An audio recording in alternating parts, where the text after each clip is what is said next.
Pembacaan Alkitab 26 Februari, Perjanjian Lama, Imamat 19 ayat 1 sampai Imamat 20 ayat 21. Tuhan berfirman kepada Musa, berbicaralah kepada segenap jemaah Israel dan katakan kepada mereka, kuduslah kamu, sebab aku Tuhan Allahmu kudus. Setiap orang di antara kamu haruslah menyegani ibunya dan ayahnya dan memelihara hari-hari sabatku. Akulah Tuhan Allahmu. Janganlah kamu berpaling kepada berhala-berhala dan janganlah kamu membuat bagimu dewa tuangan. Akulah Tuhan Allahmu. Apabila kamu mempersembahkan korban keselamatan kepada Tuhan, kamu harus mempersembahkannya sedemikian hingga Tuhan berkenan akan kamu, dan haruslah itu dimakan pada hari mempersembahkannya atau boleh juga pada keesokan harinya. Tetapi apa yang tinggal sampai hari yang ketiga haruslah dibakar habis. Jikalau dimakan juga pada hari yang ketiga, maka itu akan menjadi sesuatu yang jijik dan Tuhan tidak berkenan akan orang itu. Siapa yang memakannya akan menanggung kesalahannya sendiri, karena ia telah melanggar kekudusan persembahan kudus yang kepada Tuhan. Nyawa orang itu haruslah dilenyapkan dari antara orang-orang sebangsanya. Pada waktu kamu menuai hasil tanahmu, janganlah kau sabit ladangmu habis-habis sampai ke tepinya, dan janganlah kau pungut apa yang ketinggalan dan dari penuaianmu. Juga sisa-sisa buah anggurmu janganlah kau petik untuk kedua kalinya, dan buah yang berjatuhan di kebun anggurmu janganlah kau pungut. Tetapi semuanya itu harus kau tinggalkan bagi orang miskin dan orang-orang asing. Akulah Tuhan Allahmu. Janganlah kamu mencuri, janganlah kamu berbohong, dan janganlah kamu berdusta seorang kepada sesamanya. Janganlah kamu bersumpah dusta dengan namaku, supaya engkau jangan melanggar kekudusan nama Allahmu. Akulah Tuhan. Janganlah engkau memerah sesamamu manusia dan janganlah engkau merampas. Janganlah kau tahan upah seorang pekerja harian sampai besok harinya. Janganlah kau kutuki orang tuli dan di depan orang buta janganlah kau taruh batu sandungan. Tapi engkau harus takut akan Allahmu. Akulah Tuhan. Janganlah kamu berbuat curang dalam peradilan. Janganlah engkau membela orang kecil dengan tidak sewajarnya. Dan janganlah engkau terpengaruh oleh orang-orang besar, tetapi engkau harus mengadili orang sesamamu dengan kebenaran. Janganlah engkau pergi kian kemari menyebarkan fitnah di antara orang-orang sebangsamu. Janganlah engkau mengancam hidup sesamamu manusia. Akulah Tuhan. Janganlah engkau membenci saudaramu di dalam hatimu, tapi engkau harus berterus terang menegur orang sesamamu, dan janganlah engkau mendatangkan dosa kepada dirimu karena dia. Janganlah engkau menuntut balas dan janganlah menaruh dendam terhadap orang-orang sebangsamu, melainkan kasihilah sesamamu manusia seperti dirimu sendiri. Akulah Tuhan. Kamu harus berpegang kepada ketetapanku. Janganlah kawinkan dua jenis ternak dan janganlah taburi ladangmu dengan dua jenis benih, dan janganlah pakai pakaian yang dibuat daripada dua jenis bahan. Apabila seorang laki-laki bersetubuh dengan seorang perempuan, yakni seorang budak perempuan yang ada di bawah kuasa laki-laki lain, tetapi yang tidak pernah ditebus dan tidak juga diberi surat tanda merdeka, maka perbuatan itu haruslah dihukum. Tetapi janganlah keduanya dihukum mati karena perempuan itu belum dimerdekakan. Laki-laki itu harus membawa tebusan salahnya kepada Tuhan ke pintu kemah pertemuan, yakni seekor domba jantan sebagai korban penebus salah. Imam harus mengadakan pendamaian bagi orang itu dengan domba jantan korban penebus salah di hadapan Tuhan karena dosa yang telah diperbuatnya, sehingga ia beroleh pengampunan dari dosanya itu. Apabila kamu sudah masuk ke negeri itu dan menanam bermacam-macam pohon buah-buahan, janganlah kamu memetik buahnya selama 3 tahun dan jangan memakannya. Tetapi pada tahun yang keempat haruslah segala buahnya menjadi persembahan kudus bagi puji-pujian bagi Tuhan. Barulah pada tahun yang kelima kamu boleh memakan buahnya, supaya hasilnya ditambah bagimu. Akulah Tuhan Allahmu. Janganlah kamu makan sesuatu yang darahnya masih ada. Janganlah kamu melakukan telaah atau ramalan. Janganlah kamu mencukur tepi rambut kepalamu sekeliling, dan janganlah engkau merusakkan tepi janggutmu. Janganlah kamu menggoresi tubuhmu karena orang mati, dan janganlah menjara tanda-tanda pada kulitmu, meraja tanda-tanda pada kulitmu. Akulah Tuhan. Janganlah engkau merusak kesucian anakmu perempuan dengan menjadikan dia perempuan sundal, supaya negeri itu jangan melakukan persundalan, sehingga negeri itu penuh dengan perbuatan mesum. Kamu harus memelihara hari-hari sabatku dan menghormati tempat kudusku. Akulah Tuhan. Janganlah kamu berpaling kepada arwah atau kepada roh-roh peramal. Janganlah kamu mencari mereka, dan dengan demikian jadi najis karena mereka. Akulah Tuhan Allahmu. Engkau harus bangun berdiri di hadapan orang ubanan, dan engkau harus menaruh hormat kepada orang yang tua, dan engkau harus takut akan Allah. Akulah Tuhan. Apabila seorang asing tinggal padamu di negerimu, janganlah kamu menindas dia. Orang asing yang tinggal padamu harus sama bagimu, seperti orang Israel asli dari antaramu. Kasihilah dia seperti dirimu sendiri, karena kamu juga orang asing dahulu di tanah Mesir. Akulah Tuhan Allahmu. Janganlah kamu berbuat curang dalam peradilan mengenai ukuran timbangan dan sukatan. Neraca yang betul, batu timbangan yang betul, eva yang betul, dan hin yang betul haruslah kamu pakai. Akulah Tuhan Allahmu yang membawa kamu keluar dari tanah Mesir. Demikianlah kamu harus berpegang pada segala ketetapanku dan segala peraturanku, serta melakukan semuanya itu. Akulah Tuhan.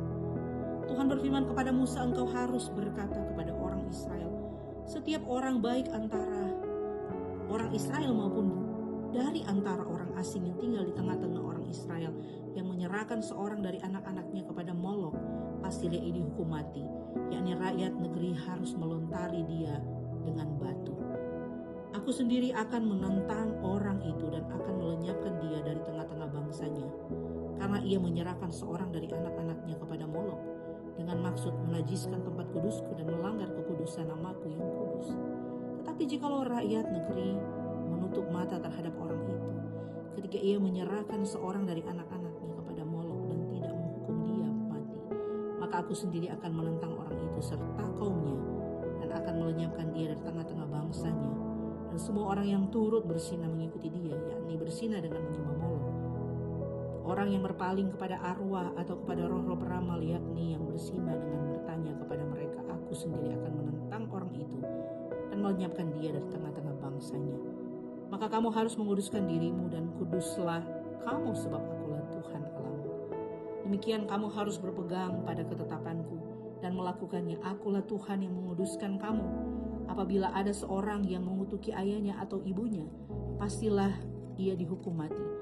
Ia telah mengutuki ayahnya atau ibunya, maka darahnya tertimpa kepadanya sendiri. Bila seorang laki-laki bersinah dengan istri orang lain, yakni bersinah dengan istri sesamanya manusia, pastilah keduanya dihukum mati, baik laki-laki maupun perempuan yang bersinah itu. Bila seorang laki-laki tidur dengan seorang ayah istrinya, jadi ia melanggar hak ayahnya, pastilah keduanya dihukum mati, dan darah mereka tertimpa kepada mereka sendiri. Bila seorang laki-laki tidur dengan menantunya perempuan, pastilah keduanya dihukum mati. Mereka telah melakukan sesuatu perbuatan keji, maka darah mereka tertimpa kepada mereka sendiri. Bila seorang laki-laki tidur dengan laki-laki secara orang bersetubuh dengan perempuan, jadi keduanya melakukan sesuatu kekejian, pastilah mereka dihukum mati, dan darah mereka tertimpa kepada mereka sendiri.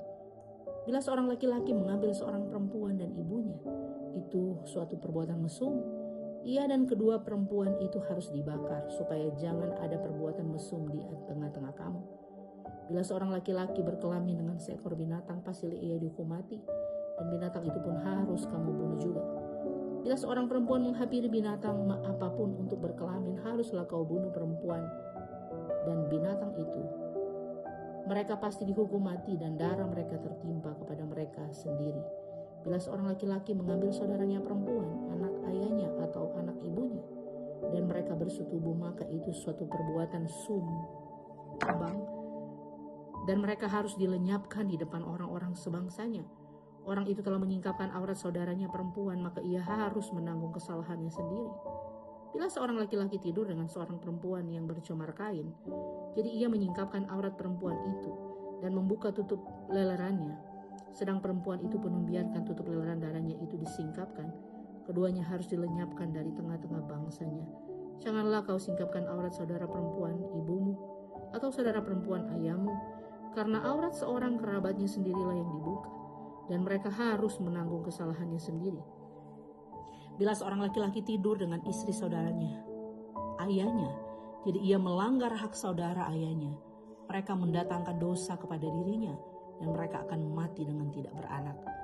Bila seorang laki-laki mengambil istri saudaranya, itu suatu kecemaran, karena ia melanggar hak saudaranya laki-laki, dan mereka akan tidak beranak.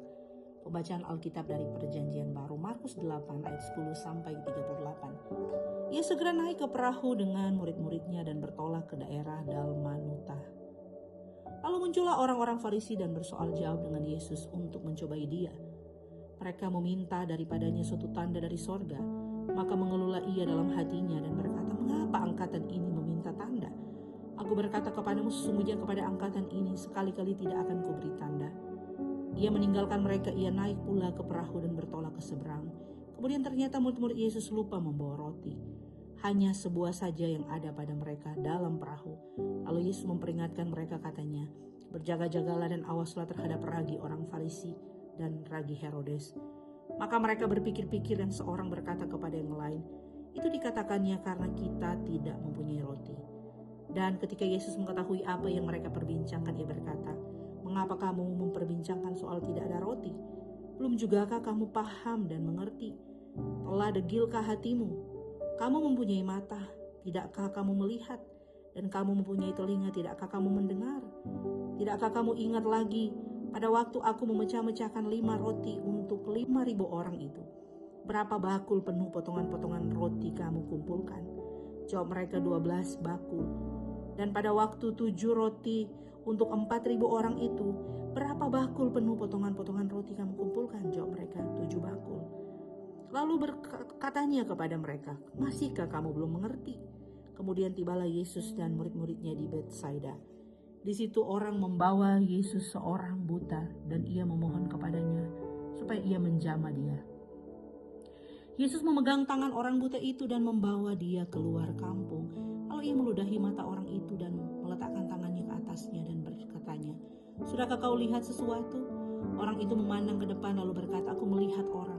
Sebab melihat mereka berjalan-jalan tetapi tampaknya seperti pohon-pohon. Yesus meletakkan lagi tangannya pada mata orang itu, maka orang itu sungguh-sungguh melihat dan telah sembuh, sehingga ia dapat melihat segala sesuatu dengan jelas. Sudah itu Yesus menyuruh dia pulang ke rumahnya dan berkata, "Jangan masuk ke kampung." Kemudian Yesus beserta murid-muridnya berangkat ke kampung-kampung di sekitar Kaisarea Filipi. Di tengah jalan ia bertanya kepada murid-muridnya, katanya, "Kata orang, siapakah aku ini?" Jawab mereka, "Ada yang mengatakan Yohanes Pembaptis, ada juga yang mengatakan Elia, ada pula yang mengatakan seorang dari para nabi." Ia bertanya kepada mereka, "Tetapi apa katamu, siapakah aku ini?" Maka jawab Petrus, "Engkaulah adalah Mesias." Lalu Petrus melarang mereka dengan keras supaya jangan memberitahukan kepada siapapun tentang dia. Kemudian mulailah Yesus mengajarkan kepada mereka bahwa Anak Manusia harus menanggung banyak penderitaan dan ditolak oleh tua-tua, imam-imam kepala dan ahli-ahli Taurat, lalu dibunuh dan bangkit sesudah 3 hari. Hal ini dikatakannya dengan terus terang, tetapi Petrus menarik Yesus ke samping dan menegur dia. Maka berpalinglah Yesus dan sambil memandang murid-muridnya ia memarahi Petrus, katanya, "Nyala iblis, sebab engkau bukan memikirkan apa yang dipikirkan Allah, melainkan apa yang dipikirkan manusia."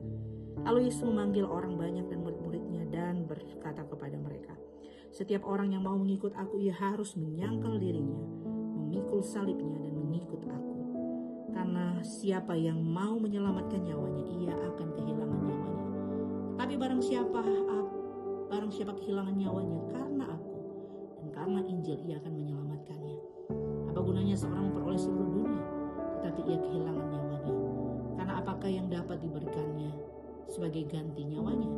Sebab barang siapa malu karena aku dan karena perkataanku di tengah-tengah angkatan yang tidak setia dan berdosa ini, Anak Manusia pun akan malu karena orang itu, apabila ia datang kelak dalam kemuliaan Bapanya diiringi malaikat-malaikat kudus." Pembacaan dari Mazmur 42 ayat 2 sampai 11. Seperti rusa yang merindukan sungai yang berair, demikianlah jiwaku merindukan Engkau, ya Allah. Jiwaku haus kepada Allah yang hidup. Bilakah aku boleh datang melihat Allah? Air mataku menjadi makananku siang dan malam. Karena sepanjang hari orang berkata kepadaku, "Di mana Allahmu?" Inilah yang hendak ku ingat sementara jiwaku gundah gulana. Bagaimana aku berjalan maju dalam kegelapan manusia, mendahului mereka melangkah ke rumah Allah. Dengan suara sorak-sorai dan nyanyian syukur dalam keramaian orang-orang yang mengadakan perayaan. Mengapa engkau tertekan, hai jiwaku, dan gelisah di dalam diriku? Berharaplah kepada Allah, sebab aku akan bersyukur lagi kepadanya penolongku dan Allahku. Jiwaku tertekan dalam diriku, sebab itu aku teringat kepadamu. Dari tanah sungai Yordan dan pegunungan Hermon, dari gunung Misar, samudra raya berpanggil-panggilan dengan deru air terjunmu. Segala gelora dan gelombangmu bergulung melingkupi aku. Tuhan memerintahkan kasih setianya pada siang hari, dan pada malam hari aku menyanyikan nyanyian, suatu doa kepada Allah kehidupanku. Aku berkata kepada Allah gunung batuku, mengapa engkau melupakan aku? Mengapa aku harus hidup berkabung di bawah himpitan musuh? Seperti dikaman maut ke dalam tulang-tulangku, lawanku mencela aku, sambil berkata kepadaku sepanjang hari, di mana Allahmu? Mengapa engkau tertekan, hai jiwaku? Dan mengapa engkau gelisah di dalam diriku? Berharaplah kepada Allah, sebab aku bersyukur lagi kepadanya penolongku dan Allahku. Pembacaan dari Amsal Hikmat hari ini, Amsal 10 ayat 17. Siapa mengindahkan didikan menuju jalan kehidupan, tapi siapa mengabaikan teguran tersesat.